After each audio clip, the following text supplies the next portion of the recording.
అమ్మ నమస్తే అమ్మ. నమస్తే తల్లి. అమ్మ మనం కొంతమందిని చూస్తాము, ఎక్కువగా దేవుణ్ణి నమ్ముకున్న వాళ్ళు దేవుణ్ణి మొక్కేటప్పుడు ఏడుస్తారమ్మా. తెలియకుండానే వాళ్ళ బాధలు చెప్పుకుంటూ ఏదో చెప్పుకుంటూ ఏడుస్తారు కదమ్మా. అలా ఏడవడం మంచిదేనా? ఏడవడం రెండు సందర్భాల్లో వస్తుందమ్మా. ఒకటి ఆనందం ఎక్కువైపోతే కూడా కళ్ళనీళ్ళు వస్తాయి, బాధ ఎక్కువైతే కూడా వస్తాయి. భావోద్వేగం ఏదైనా అధికమైతే కళ్ళనీళ్ళు వస్తాయి. కాకపోతే మనిషికి ఆనందాన్ని అంత తీవ్రంగా అనుభవించడం రాదు గనక బాధను అనుభవించినంత తీవ్రంగా ఆనందాన్ని అనుభవించరు. బాధ ఒక్కసారి పడితే 100 సార్లు గుర్తు చేసుకుంటాం, అప్పుడు అంత కష్టం వచ్చింది, అప్పుడు అంత కష్టం వచ్చిందని. అప్పుడు అంత సుఖం వచ్చిందని 100 సార్లు గుర్తు చేసుకోంగా, అంచేత తీవ్రత లేదనమాట. కనుక ఆనందం అధికమైన, బాధ అధికమైన కళ్ళ వెంట నీళ్ళు వస్తాయి, వెక్కిళ్ళు వస్తాయి, మనం ఏడుపు అంటామా అలాంటిది వస్తుంది. అయితే చాలామందికి ఈ దుఃఖాన్ని అనుభవించటమే అలవాటు అయిపోయింది కనుక కష్టాలు వస్తే దేవుడి దగ్గర చెప్పుకొని ఏడుస్తారు. ఇది ఒక రకంగా చాలా మంచిది అనిపిస్తుంది. కారణం ఏమిటంటే, నాకు ఏదన్నా కష్టం వస్తే నీతో చెప్పుకొని ఏడిచాను అనుకో, నా కష్టం తీరిపోయాక కూడా నన్ను చూసి ఈవిడ ఏడిచింది అని 100 సార్లు అనుకుంటావు. నా ఏడుపు ముఖమే నీకు గుర్తుంటుంది, కానీ నేను తర్వాత సంతోషంగా ఉన్నటువంటిది గుర్తుండదు. ఆవిడప్పుడు ఎలా ఏడిచింది అనుకున్నావు అని చెప్పుకుంటావు. ఇదేమంత సమమైన పద్ధతి. కనుక దేవుడి దగ్గర ఏడవడం ఒక రకంగా ఆ దృష్టి. ఇంకొకటి, ఎవరితో అన్నా మానవులతోనే 100 సార్లు నా దుఃఖాన్ని గురించి చెప్పుకుంటే నేను చులకనైపోతా, కానీ వాళ్ళు నా బాధను తీర్చగలిగిన వాళ్ళ లేదు. చాలా కొద్దిమంది ఉంటారు. ఏదో కన్న తల్లి, తండ్రి, గురువు ఆ స్థానంలో ఉన్న ఎవరన్నా ఒక వ్యక్తి మాత్రమే మనకు కష్టం వస్తే మన కష్టం వెళ్ళి చెప్పుకుంటే దాన్ని అర్థం చేసుకుని తీర్చగలరు. అదే మిగిలినటువంటి వాళ్ళు ఏం చేస్తారు, మనం వెళ్ళి నాకు ఇలా కష్టం వచ్చిందంటే భలే ఎంజాయ్ చేస్తారు.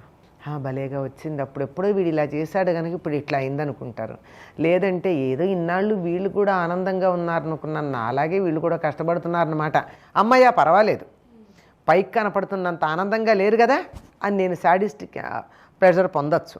ఇలాంటివి ఉంటాయే తప్ప తర్వాత జీవితాంతం వాళ్ళ గురించినటువంటి తక్కువ అభిప్రాయమే ఉంటుంది.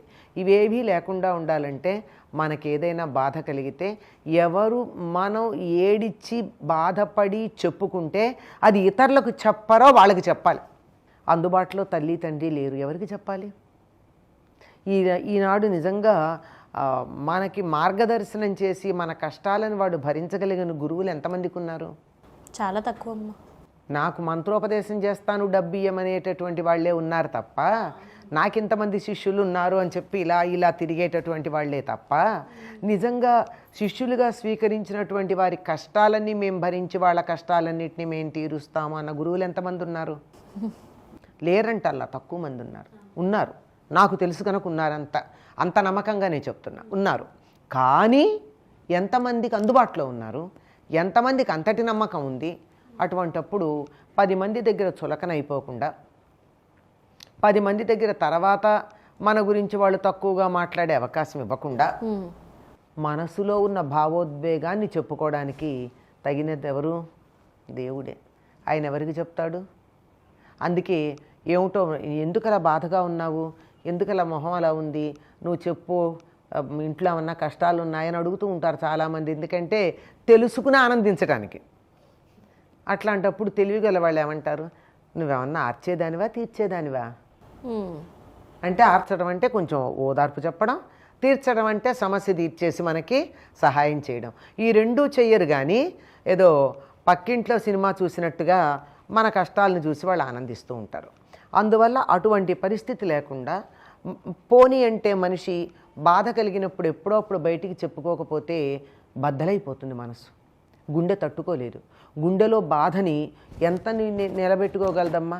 ఒక బెలూన్లో గాలి ఎంత ఉంటుంది, కొంత స్థాయి, ఎంతకు మిగిలితే ఏమవుతుంది, పగిలిపోతుంది. కనుక ఎక్కువైనప్పుడు ఏం చేయాలి, కొద్దిగా గాలిని రిలీజ్ చేయాలి. మీరు టైర్లలో ఉన్న ట్యూబ్కి గాలి కొట్టడం గమనిస్తూ ఉంటారు కదా. ఒక స్థాయి వచ్చిన తర్వాత వెనక చక్రాలు ముందు చక్రాలు తేడా ఉంటాయి. దాన్ని బట్టి అందులో అధికంగా కనుక గాలి వస్తే వదిలేస్తారా లేదా?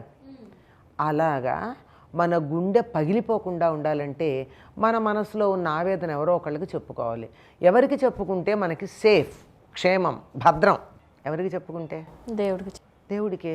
ఆయన ఇంకెవ్వరికీ చెప్పడు మన కష్టాన్ని. వీలైతే తీరుస్తాడు, లేదా తట్టుకోగలిగిన ధైర్యం ఇస్తాడు. ముందర లోపల ఉన్నటువంటి ఆవేదన తగ్గి, బరువు తగ్గి అని తేలికవుతాం. ఈ తేలికతనం అవుతుంది, సమస్యకి పరిష్కారం దొరికే అవకాశం ఉంటుంది. ఇతరులకు మన విషయం తెలియదు కనుక దేవుడి దగ్గర ఏడిస్తే ఏమీ తప్పులేదమ్మా. అలా ఏడుస్తూ అన్న బాధని వ్యక్తీకరించి మన కోరిక వ్యక్తం చేసినప్పుడే దైవం అనుగ్రహించినట్టుగా మనం అనేకమైనటువంటి సందర్భాల్లో, పురాణాల్లో, ఇతిహాసాల్లో విన్నాం. ఎందుకంటే ఆషామాషిగా నాకు ఉద్యోగం ఇయ్యి, నాకు మంచి సంబంధం చూడు, మా పిల్లలకి సీట్ వచ్చేట్టు చూడు అని చెప్పి బుర్రెక్కడో పెట్టుకొని పూజ చేస్తూ ఉంటారు. జపం చేయమంటే కూడా ఉద్యోగం మీద దృష్టి ఉంటుందే తప్ప మా చదువుతున్న మంత్రం మీద దృష్టి ఉండదు. ఇప్పుడు భావోద్వేగం ఎక్కువైపోయింది, తీవ్రత ఎక్కువైపోయింది. అప్పుడు ఎక్కడుంటుంది? దేవుడు ఎలాగో తీర్చాలి కనుక దేవుడి మీదే ఉంటుంది. అందువల్ల తీవ్రత ఎక్కువ ఉంటుంది, భావోద్వేగం ఎక్కువ ఉండడం వల్ల ఆ సమయంలో అన్నటువంటి వాటికి ఫలితాలు ఉంటాయి. కనుక ఎక్కడో ఏడవకండి, హాయిగా దేవుడి దగ్గర ఏడవండి, అంతే. దేవుడికి చెప్పుకోండి బాధ, అంతే. ఇంకోటమ్మా, గట్టిగా చెప్పాలంటే ఇది మీరు అడిగిన ప్రశ్నకి నేరుగా సంబంధించింది కాదు, కానీ సంబంధించిందే. మనం ఇద్దరికే సమాధానం చెప్పాలి ప్రపంచంలో, ఆత్మకి పరమాత్మకి. ఇంకెవ్వరికి సమాధానం చెప్పాల్సిన పని లేదు, ఆత్మకి పరమాత్మకి.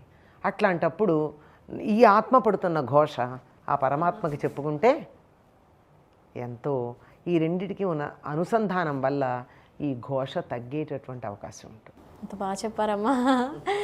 ధన్యవాదాలమ్మా. నమస్తే అమ్మా.